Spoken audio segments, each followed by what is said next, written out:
Humans are activity-oriented people, and we are told that actions bind. This is in one hand. And without actions, humans cannot live. So, Swamiji, is this not contradictory? What is to be done? Okay. So humans are activity oriented, but actions bind. So what to do? So one cannot give up actions at the same time, actions bind. That is a problem. So that's what Sri Krishna makes it very clear in third chapter of Bhagavad Gita. He says in one verse in the beginning, Nahi kaschit anamapi jato tishtatya karma krita karyate yavashak karma sarva prakriti jair gunaihi. So it says nobody can sit without action even for a moment. The gunas of Prakriti force a man to act. So in the beginning, while advising Arjuna, Sri Krishna tells him why he should not give up action. So at that time he gives this verse. He says giving up action also does not lead to Naishkarmya. Naishkarmya or moksha does not come from giving up action.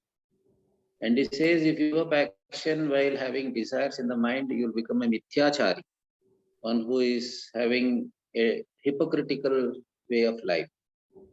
So what is the solution? The solution is, he says in the 7th verse of the 3rd chapter, Yastu indriyani niyamya karmendriya karmayogam aravate savishishyate.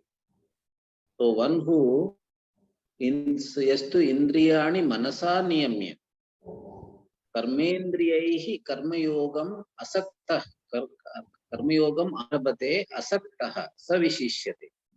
So the 7th verse says that person is indeed special who performs action but introduces certain elements into the action. One is indriyani manasa niyamya, keeping the indriyas under the control of the mind with the help of viveka.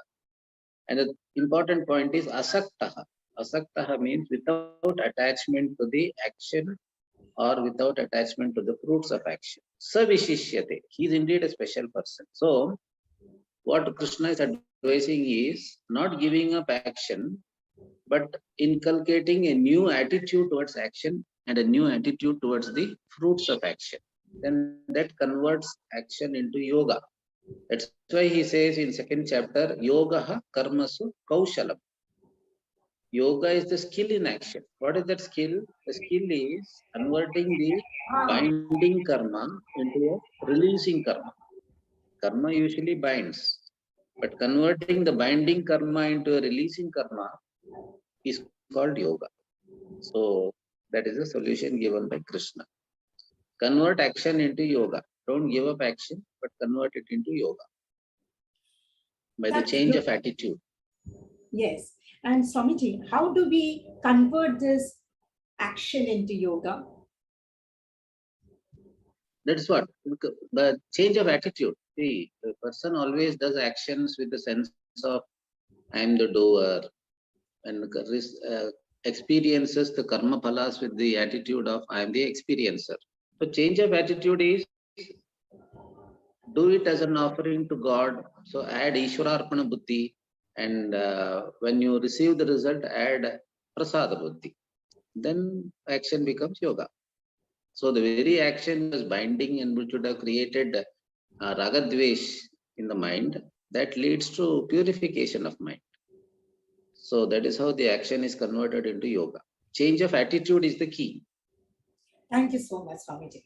Attitude towards action, attitude towards the result of action. Yes, Swamiji. So always I do it with phalasakti. Now without phalasakti, having a different attitude towards the phala, then the action becomes yoga. Beautiful, Swamiji.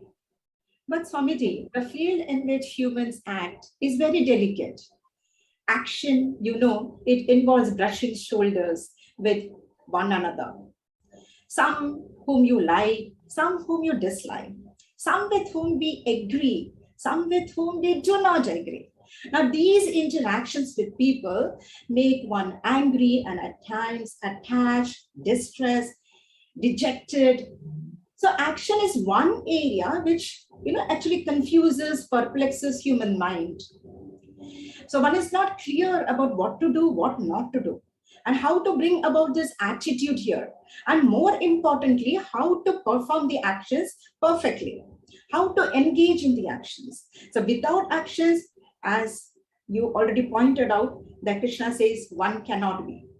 So, man becomes sad, frustrated, dejected, distressed in life, and sometimes even arrogant, proud, arrogant, aggressive, and one becomes bound. So, Swamiji, can you please throw some light by which we can come to reason out and perform our actions well and come out clear and clean?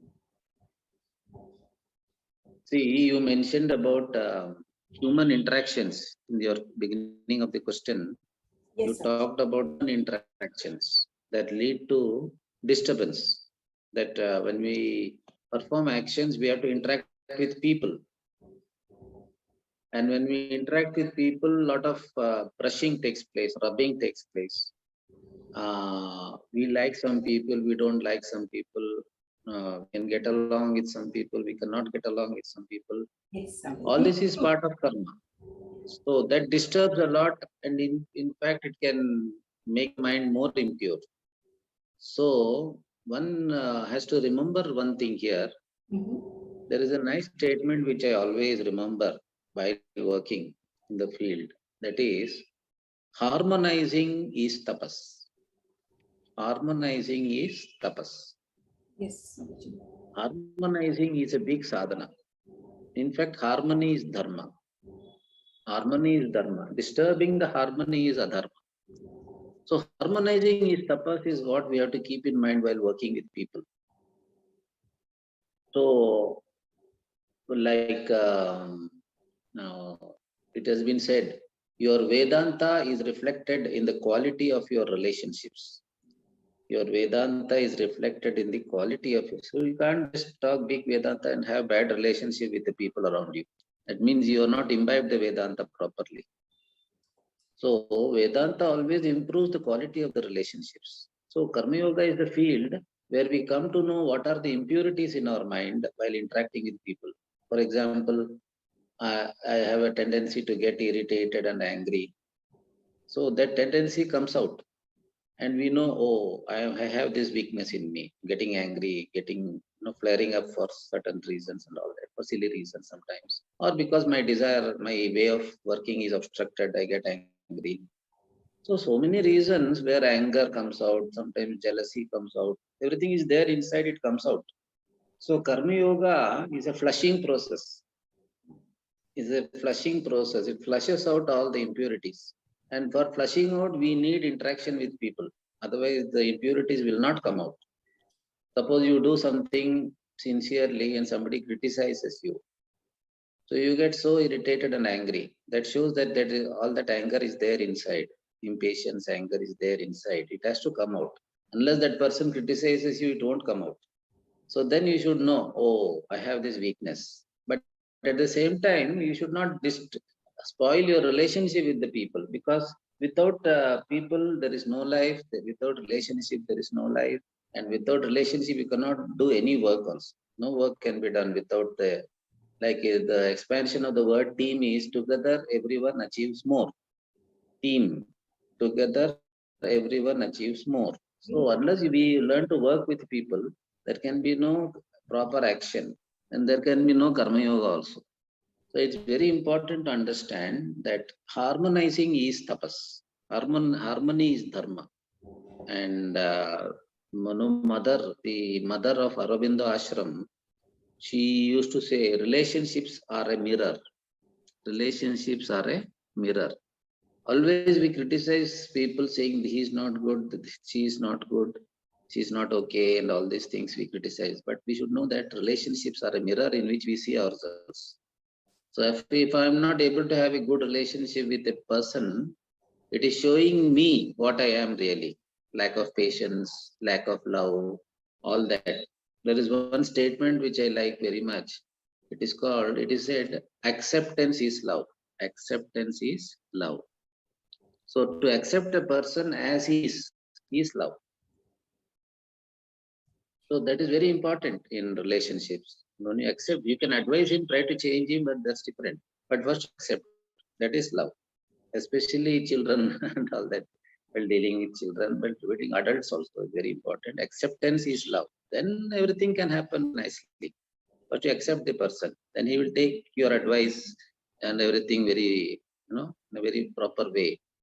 And there is one more statement of Guru that I would like to quote here. When love is thin, faults become thick.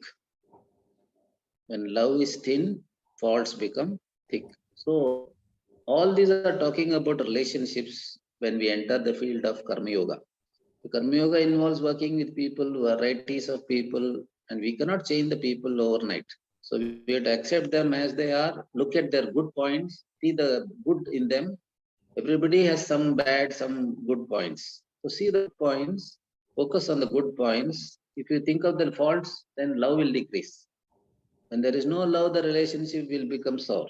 So all this involves, is part of Karma Yoga actually. So while working with people, know the art of relationship.